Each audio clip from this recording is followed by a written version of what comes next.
जिन brands की sale 8-10 crore रुपए महीने की थी, इट इज लाइक 6-7 करोड़, वो 3 करोड़ रुपए का loss. On the top of it जो सेल आ रही है उस पे सेल को लाने में ज्यादा खर्चा करना पड़ रहा है। मंथ के एंड में आपने देखा होगा ब्लैक फ्राइडे सेल आई थी, उस वजह से नवंबर एक्चुअली एक अच्छे नोट पे खत्म हुआ था, बट दिसंबर में ऐसा कुछ नहीं है। एंड हर साल होता है after Diwali there is a major dip which we are facing right now, but this is something that you have to be prepared with. और already हम content और e-com line में we are putting our money, so I make a video on this also कि why we are spending 1 crore rupees. So it's approximately a 10 lakh rupees of additional expense that we incur on content and e-com line where there is a zero revenue. So we are in a situation right now where reinvestment is getting a lot, market is down, and we have hired more people. Why I'm making this video is to make you understand the patience and maturity that we need to bring in the decision making. So guys, it's 8 AM in the morning, or there is no team in Filter today, it's me just. I was working on some financials this month, so just thought of sharing that with you a little. So, you know that the first part about entrepreneurship is very inconsistent. In the industry that we work, that is B2C, so November and December has been extremely low. So November down था और हमें लग रहा था December better होगा, so December उससे भी ज़्यादा डाउन हो गया। अगर मैं अपने टॉप 20 ब्रांड्स की बात करूँ, मैं कल ही ईशान से बात कर रहा था, so टॉप 20 ब्रांड्स में ना there is only 2 brand which is performing good, और उनकी भी seasonality की वजह से, rest everything is so bad. I'll tell you my POV also, and I'll tell you brand owners POV also. This is also a side of entrepreneurship that happens and that we face. So पहले मैं अपनी बात करता हूँ। So November the revenue was lower than the previous month, and December I am assuming it will be even lower than the previous month, because it's a basic psychology in our industry कि अगर brand grow करेगा तो हम grow करेंगे, brand grow नहीं करेगा तो हम भी ग्रो नहीं करेंगे। तो ऑब्वियसली अगर ब्रांड्स की सेल नहीं आ रही है तो ऑब्वियसली हमारा रेवेन्यू भी कम हो जाएगा। बिजनेस डिसीजंस इतने ज्यादा क्रूशियल हो जाते हैं। When I look at last to last month we decided कि हम काफी ज्यादा हायरिंग्स करेंगे, तो लास्ट मंथ से लेके इस मंथ में हमने करीबन 10 हायरिंग्स हमारी ऑन है। सो अगर मैं हायरिंग्स की बात करूँ, हायरिंग्स क्यों ऑन थी, तो हमें डिमांड एंड सप्लाई का गेम थोड़ा अंडरस्टैंड करना होता है from a little far sightedness. कैसे?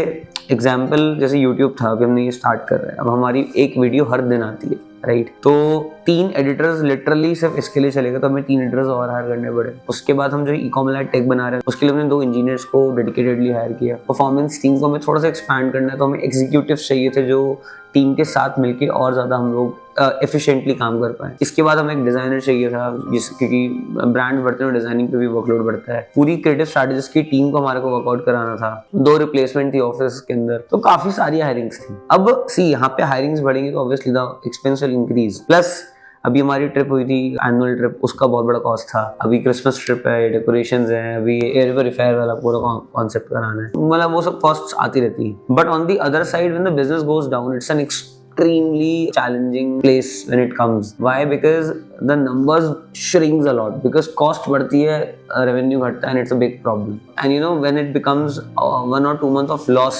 it's extremely difficult to work on that. So and similarly with our brands, जिन brands की सेल 8-10 करोड़ रुपए महीने की थी, it is like 6-7 करोड़, वो 3 करोड़ रुपए का revenue loss. On the top of it जो सेल आ रही है उस पे सेल को लाने में ज्यादा खर्चा करना पड़ रहा है, तो ब्रांड्स के लिए भी बहुत टफ हो जाता है। And the only hardest thing about the running an agency is you took a pressure of 50 brands on yourself, क्योंकि उनकी सेल आएगी तो you are happy, नहीं आएगी तो you are actually not happy। Month के एंड में आपने देखा होगा ब्लैक फ्राइडे सेल आई थी, उस वजह से नवंबर एक्चुअली एक अच्छे नोट पे खत्म हुआ था, बट दिसंबर में ऐसा कुछ नहीं है। एंड हर साल होता है after Diwali there is a major dip which we are facing right now, but this is something that you have to be prepared with. Why I'm making this video is to make you understand the patience and maturity that we need to bring in the decision making. ठीक है, अब 70% of our brands जो mature हैं, they know this, they have seen this before. So what they will do, they will give us also time, they will give their team also time, and the brand owner will understand that the market is down,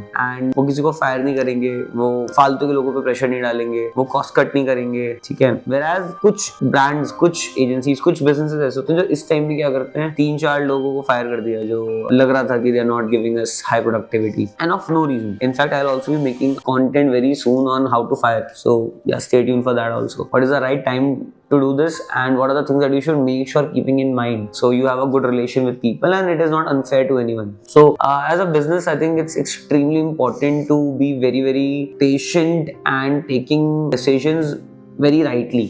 so like अगर मैं अपनी बात करूं, अभी हम लोग क्या figure out कर रहे हैं, so we are figuring out how to bring the efficiency. Okay, so अभी सैटरडे को हमारी एक एनुअल मीटिंग है। सो सिंस हमारा नेक्स्ट 3 मंथ्स का ऑब्जेक्टिव है कि हमें बिल्कुल भी हायरिंग्स नहीं करनी, बहुत लिमिटेड हायरिंग्स करनी, बिकॉज ऑलरेडी हमारी दिसंबर में 10 हायरिंग्स हो जाएंगी। तो from 1st of January till 31st of March we will not be hiring, मतलब मैक्सिमम 3-4 पीपल, वो भी बहुत एक्सट्रीम रिक्वायरमेंट होना चाहिए तभी हायर हो पाएंगे। सो अभी एक हम 3 मंथ्स टारगेट मीटिंग रख रहे हैं ऑन दिस सैटरडे। तो उस मीटिंग में क्या होगा, हमने जितने भी स्टेक होल्डर्स हैं मेजर, ठीक है, सारे डिपार्टमेंट के कैप्टन्स, ऑप्स टीम में एचआर, सेल्स, की account manager, people experience manager, सब लोग अपना अपना एक प्लान लेके आ रहे हैं। सो मैं आपको अपना मैसेज भी पढ़ाता हूँ जो मैंने ग्रुप पे डाला था। And we plan this meeting like 20-25 days before only, so people have time to actually make good plans. Okay, so मैं कैप्टन ग्रुप आपको दिखाता हूँ। So we have a captain group, in this group as you can see, so this was the note I stated. So here is the sequence of the growth plan, vision statement of the department and role for the next 1 year। Vision 1 साल का होगा। Achievement from March of the department, कि इस साल आपका क्या achievement रहा, आप अगले 3 महीने क्या टारगेट्स लेने वाले हो। 3 महीने के टारगेट इसलिए लिए बिकॉज 1 साल का टारगेट लेंगे तो बहुत ज्यादा बड़ा हो जाएगा। क्या चेंजेस आप करने वाले हो अपने प्रोसेसेस में उन 3 महीने के टारगेट्स को अचीव करने के लिए। एसओपी क्या है उन नए प्रोसेसेस का, वो जानना बहुत जरूरी है। Challenges that you are predicting that will come in the next 3 months, और एक out of the box idea. So out of the box idea एक ऐसी चीज है जो मुझे बहुत पसंद है। सो लास्ट ईयर जब हमने ये किया था तो हमने out of the box idea सबसे लिया था, और एक्चुअली 2 लोगों के आइडियाज बहुत अच्छे थे। So people get the chance to come with good ideas and initiatives. और आप अगर नीचे नोट पढ़ेंगे तो नोट में मैंने एक लाइन लिखी है which is extremely important. Minimum people can be hired for the next 3 months. This time don't need a growth number by hiring people. Need growth of output by adopting better processes. और ये message मैंने भेजा था on Friday, ठीक है। So and today I think it's Wednesday. Yeah, so Friday मैंने message भेजा था of the format. बाकी 20 दिन पहले हमने डिस्कशन कर ली थी कि हम ये मीटिंग करने वाले हैं। Team should be having a clarity, at least the managing team, कि what is our planning for the next 3 months। So they are also very aligned on what we are doing. अगर उनको पता ही नहीं होगा कि what problems we are facing, है ना, हम कैसे ग्रो कर रहे हैं, हमारे क्या डिसीजंस होने वाले हैं, तो it will be very tough for them to even understand कि हम करने क्या चाहते हैं। अब सिंस मैंने एक सिचुएशन आपको बताया कि the business is down, we have already hired more, so margins have been very very skewed right now, और ऑलरेडी हम कंटेंट और ई-कॉमर्स लाइन में we are putting a money.